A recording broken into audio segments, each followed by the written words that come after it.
हम मीनू झा प्रणाम करै छी समस्त मिथिलावासी के उपनयनक गीत लऽ कऽ उपस्थित छी, जाहिमे भगवती और पितर और समाज सबके जे नोतल जाइए ताहि कालक गीत लऽ कऽ उपस्थित छी। संगमे श्रीमती ललिता झा सेहो छथि। धन्यवाद। जय मिथिला, जय मैथिली। बटा भरे चानन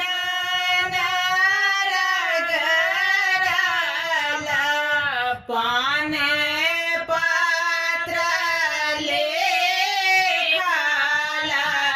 हे बटा भरे चानन रगड़ला पान पात्र लेखाला हे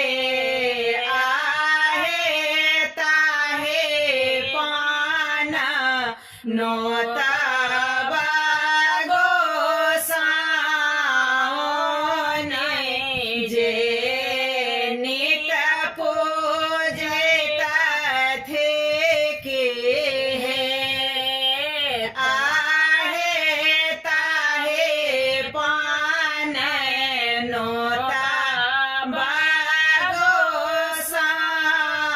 गोसाओने जे नित पूजे थे के है ताहे पान नोता पितर लोक जे नित आशीष देता है आहे जोगा जोगा जे बाथो बरुआ के आबा बांसा बढ़ाता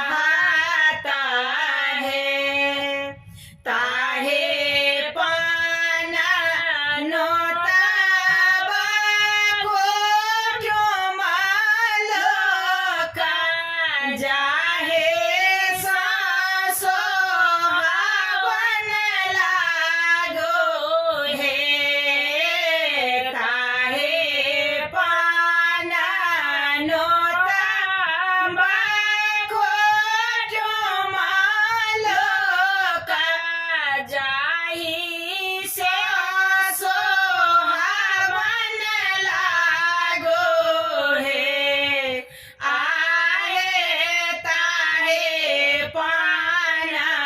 नोता बारे हवा लोका जा